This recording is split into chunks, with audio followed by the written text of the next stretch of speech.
Vamos então comentar o que foi dito, né, na primeira grande manifestação contra a ditadura brasileira. Cerca de 800 mil pessoas se reuniram ontem, pacificamente na Avenida Paulista para o ato público em apoio ao Jair Bolsonaro. Foi a maior manifestação política dos últimos anos e o primeiro protesto popular organizado contra a ditadura do PT-STF. Michele Bolsonaro falou lá, né, Silvio? Sim. Chegou então já trazendo ali um discurso bastante emocionado, com oração. Ela pregou. Ela estava pregando. Mas mostrando realmente a força que tem essa mulher, né, Silvio? Ah, o povo adora ela, né? O povo adora. Ela foi chamada, então, orou ali, então, pelas pessoas, falou da perseguição que vem sofrendo ela, a família dela, a filha dela, né? Desde que eles começaram toda essa jornada, mas que eles estão ali prontamente a serviço de Deus, dispostos a enfrentar tudo isso, não é? E exaltou bastante ali o nome do nosso Senhor. Falaram também deputado Nicolas Ferreira. Ele falou, eu acho que o melhor ali do discurso dele foi realmente nos lembrar que o projeto da esquerda é sempre muito insistente.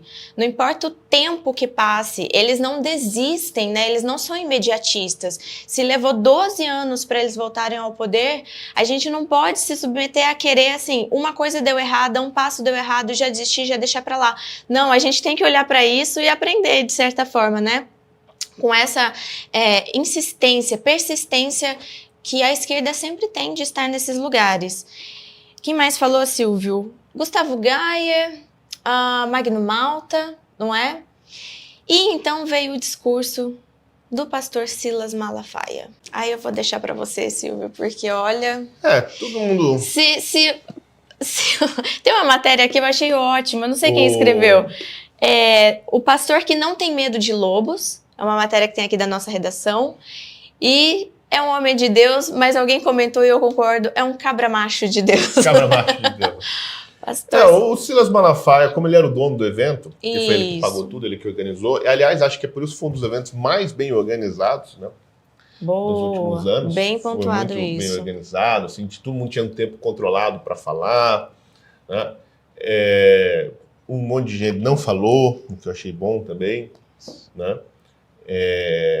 Foi muito interessante, né? E o Malafaia que pagou tudo, então ele aproveitou para poder falar o que ele bem entendia. E usaram a Lata Casabelli sentada ali porque não pôde subir no caminhão, né, meio tristonha. Teve gente que foi barrada, né? Também, barrada, oportunistas barrados. Né? Aquele Marcos Duval, né, ficou lá embaixo pedindo, olha eu aqui, me chama. E o pastor deixou bem claro, não tem pulseira. Não vai subir. Foi ótimo.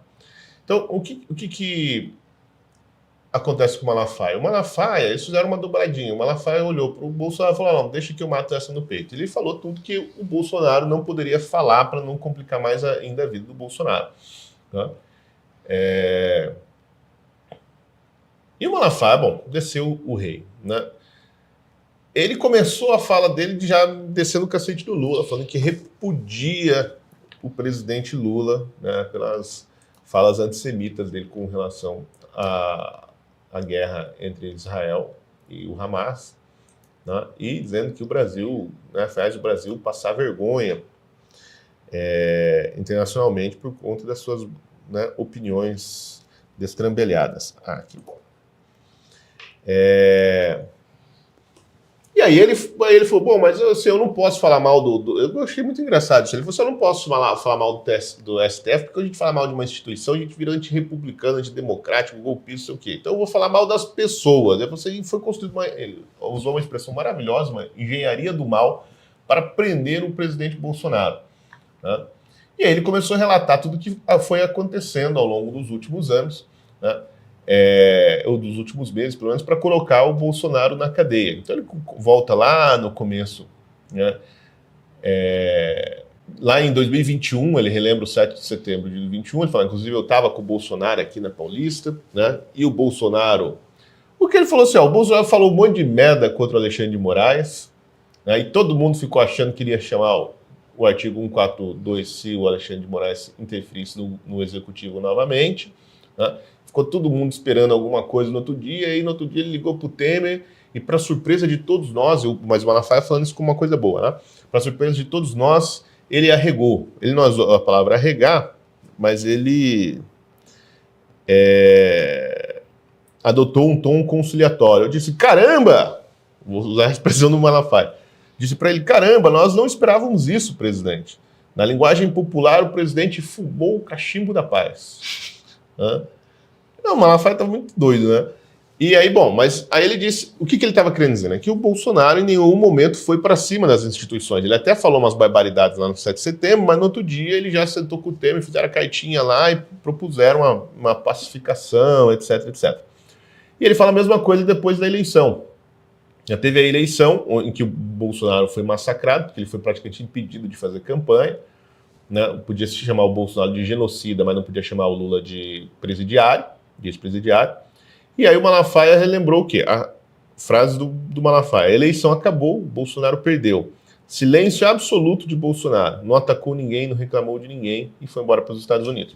E foi exatamente isso que aconteceu. Vocês se lembram, né? O Bolsonaro ficou quieto, né? Desde o dia 31 de outubro até quando ele estava nos Estados Unidos.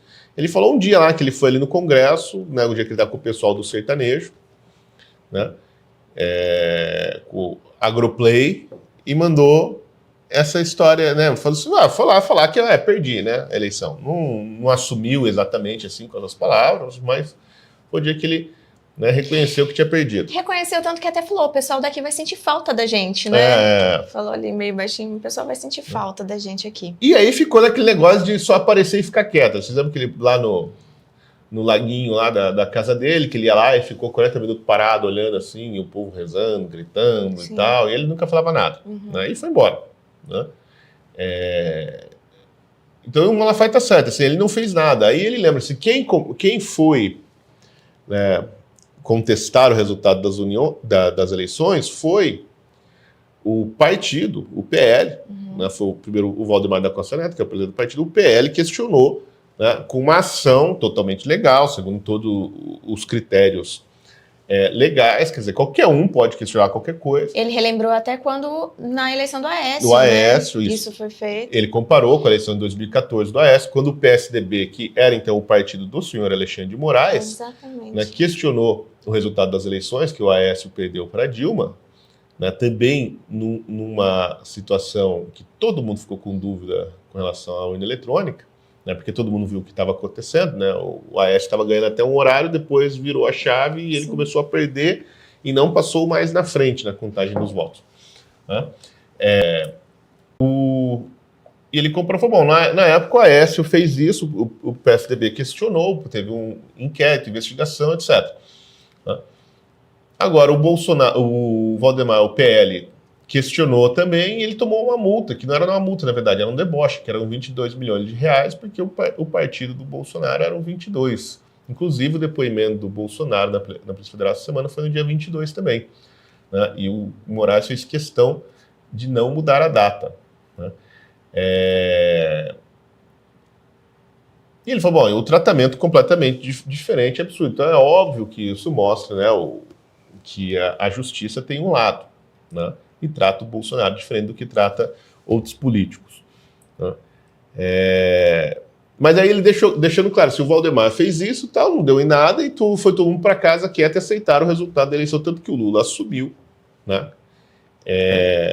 O Bolsonaro nomeou os generais, aliás, os comandos militares que o Lula queria, né, o comandante do Exército, da Aeronáutica e da Marinha.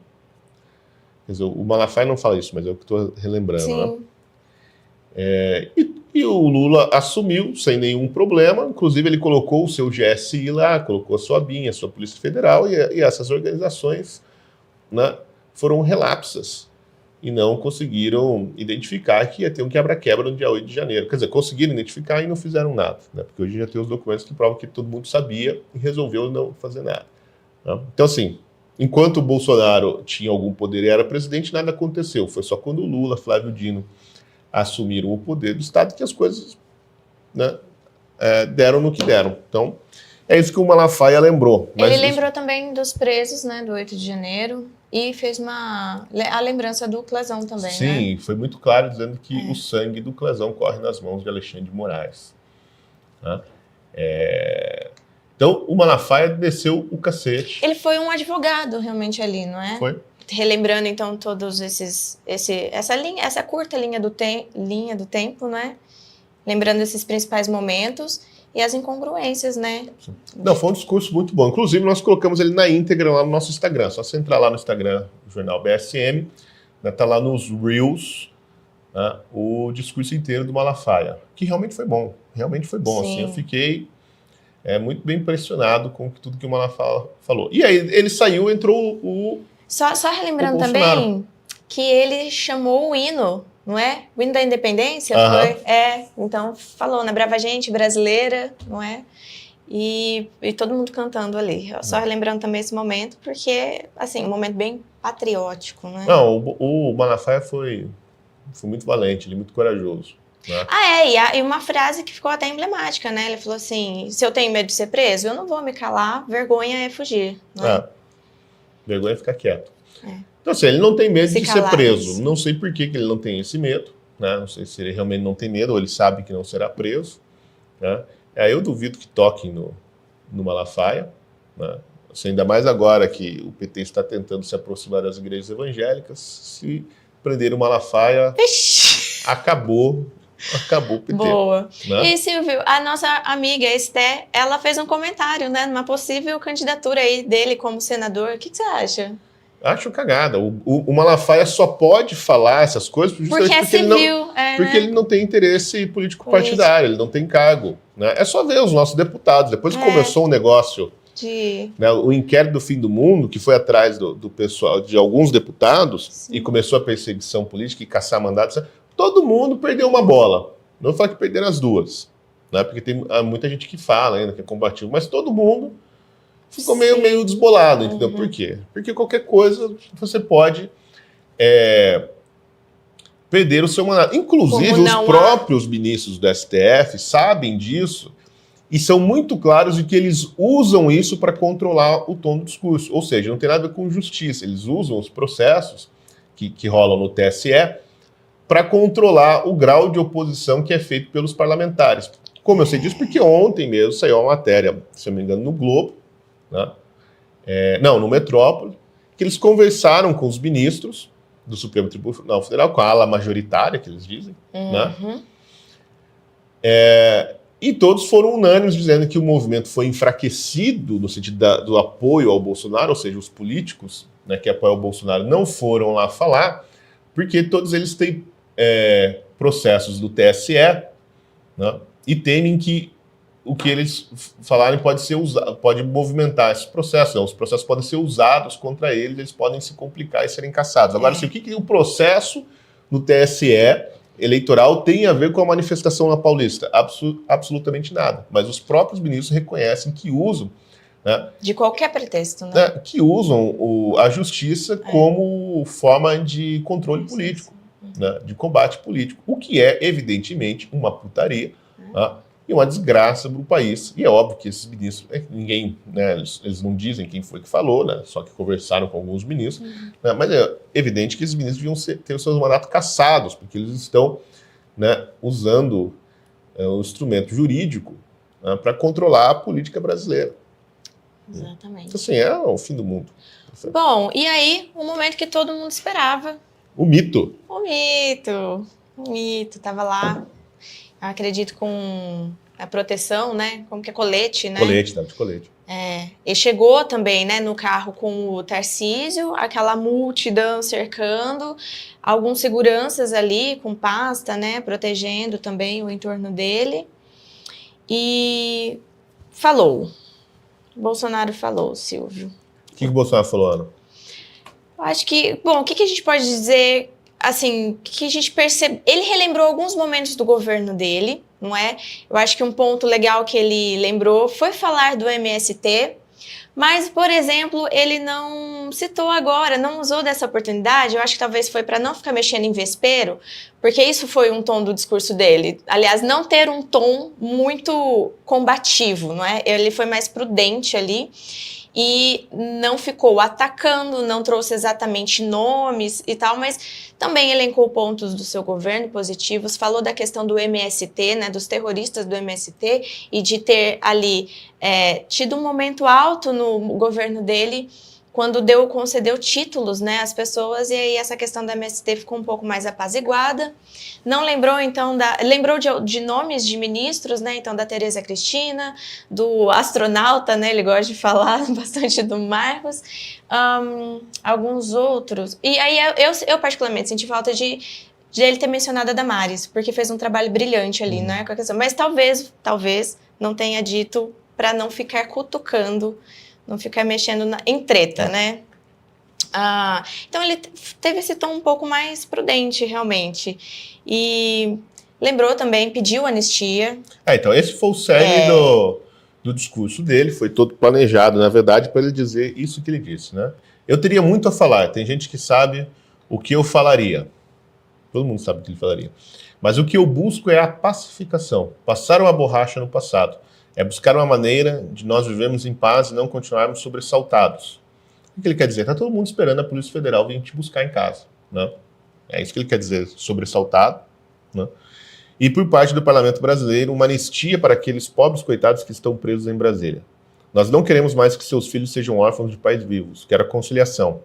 Nós já anistiamos no passado quem fez barbaridades no Brasil e agora nós pedimos aos 513 deputados e 81 senadores um projeto de anistia para que seja feita a justiça no nosso país. Projeto, aliás, que já existe, é do Mourão, está lá no Senado. E quem depredou o patrimônio que nós não concordamos, que pague.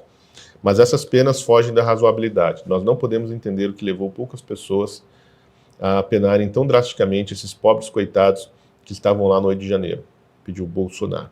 Então veja, aqui tem... Eu acho que tem que compreender umas coisas aqui, Ana. E aí depois ele ficou falando que o que ele queria era a foto, que ele já tinha a foto, né, mostrou para o mundo inteiro o apoio que ele tem, e de fato sim. E a maior parte das matérias internacionais que eu li são muito favoráveis ao Bolsonaro, né?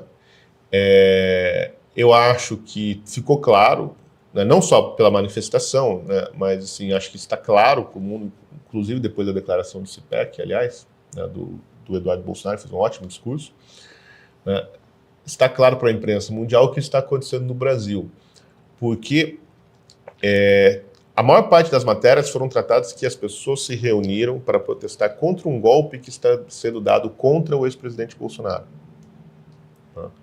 Eu não vi nenhuma matéria chamando de manifestação golpista, etc, etc. Então me parece que a imprensa internacional,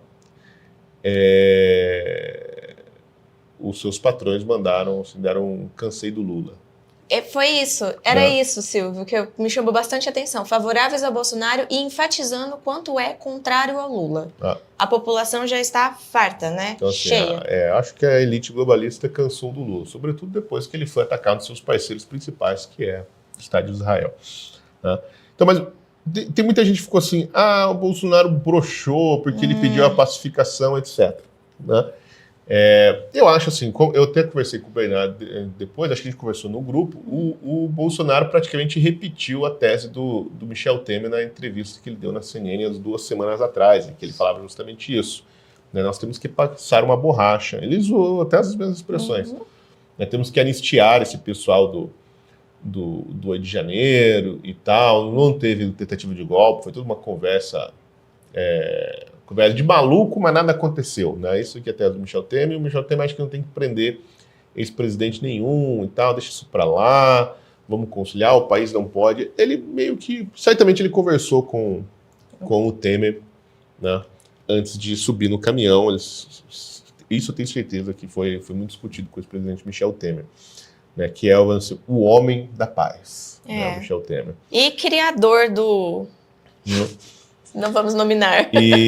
Mas veja, o que ele está pedindo é uma pacificação com relação ao 8 de janeiro.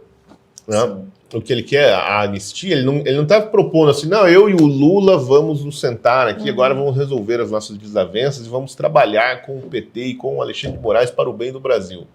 Não é isso que ele disse. Né?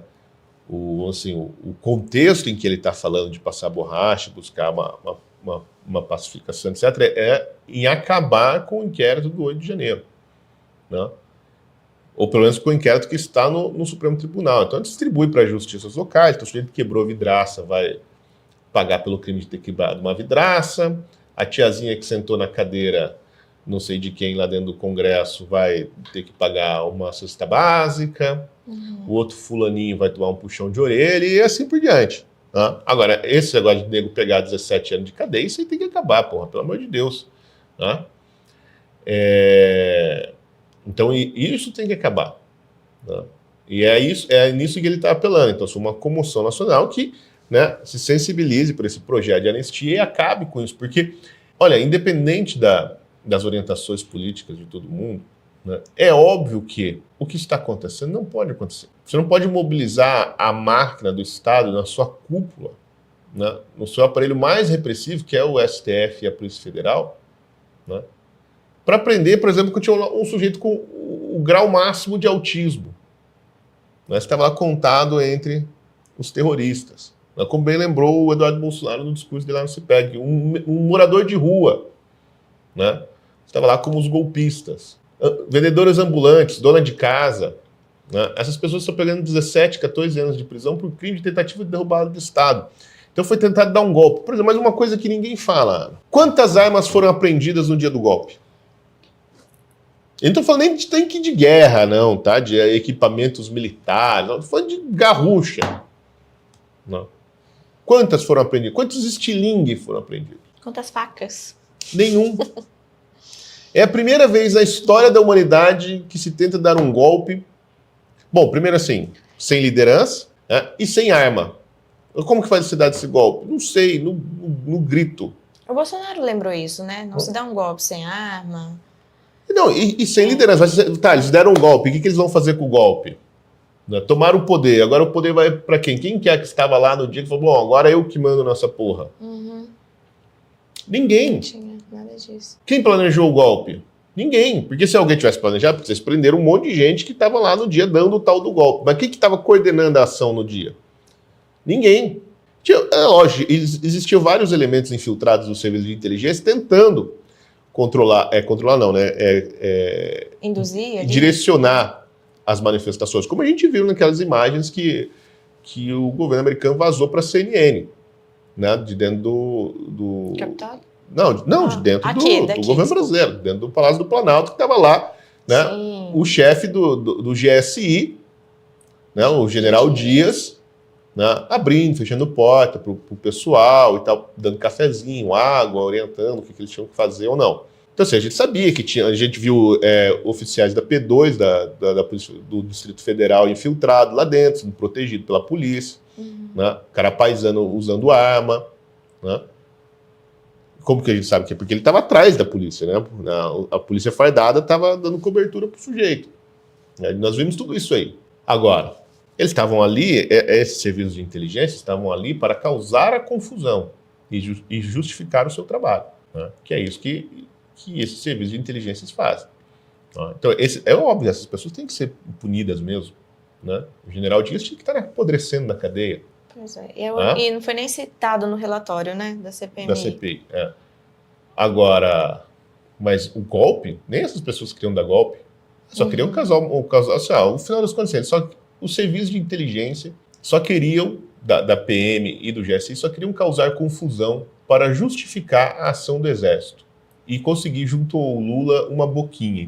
Nós resolvemos o problema aí de vocês e tal, agora a gente quer uma coisinha a mais, né? Um agradinho a mais, um coturno a mais, um tanque de guerra a mais, né? Um blindado, esse tipo de coisa, né, pela qual o Exército, os generais se vendem no Brasil. Então, assim, é um golpe sem arma e sem liderança. Né? Porque uma coisa que as pessoas não conseguiram nesse inquérito todo da Polícia Federal é mostrar como que, da minuta do golpe, né, que os generais organizaram lá em Brasília, junto com o Bolsonaro, com o Felipe Martins e com o padre Zé Eduardo, né, controlaram a tentativa de golpe do 8 de janeiro. A relação entre o 8 de janeiro e os preparativos do tal do golpe depois e antes da eleição, né, porque começa com aquele vídeo lá de julho de 2022, simplesmente não existe. Ninguém consegue mostrar qual que é a relação entre a conversa de maluco do Cid, que pelos dados que foram apresentados até agora, pelo menos no despacho do Alexandre de Moraes, é o responsável pela merda toda, é o Cid, porque é ele que está conversando com todo mundo e falando em nome do Bolsonaro, mas você não vê o Bolsonaro nunca falando nada, é sempre o Cid, é o Cid. É o Cid que vai falar com advogado, é o Cid que vai falar com militar, é o Cid que vai falar que tem que pagar o hotel para não sei quem, em Brasília, bom, né? Tudo que a gente vê é o Cid falando. Mas assim, qual que é a relação do Cid com o Rio de Janeiro? Bom, simplesmente ninguém consegue mostrar nada. Mas enfim, né, tem essa tese fajuta aí do golpe, e isso não dá mais. O país cansou, mesmo as pessoas que não gostam do Bolsonaro, mas que têm um mínimo de inteligência e sensibilidade, sabem que passaram do ponto. Né? E que vão vir atrás de todo mundo. Né? Agora é o Bolsonaro, depois vão vir atrás de outras pessoas. Como começou lá atrás, né? Primeiro era o 300 da Sarah Winter. Né? Depois era só o Alan. Né? E aí foram atrás de todo mundo, gente. Né? Pegaram o sujeito lá, como que é o nome daquele jornalista? Oswaldo? Oswaldo Eustáquio. Colocaram ele na cadeia andando e tiraram ele de lá na cadeira de roda. Um sujeito assim, totalmente insignificante, né, na política. Então, é isso, né? Eu acho assim que o pedido do Bolsonaro de pacificação, etc., não é assim, quero ficar de bem do Lula e vamos aqui tentar fazer uma união entre a direita e a esquerda petista para a gente pensar no bem do Brasil, etc. Não, ele está pedindo uma pacificação no sentido de acabar com as punições abusivas do pessoal do Rio de Janeiro. Né? Me parece que é mais nesse sentido o que ele falou, e não exatamente um arrego assim, STF, tenha pena de mim aí, que eu sou um coitadinho, prometo que vou ficar quietinho, não vou falar mais nada, etc.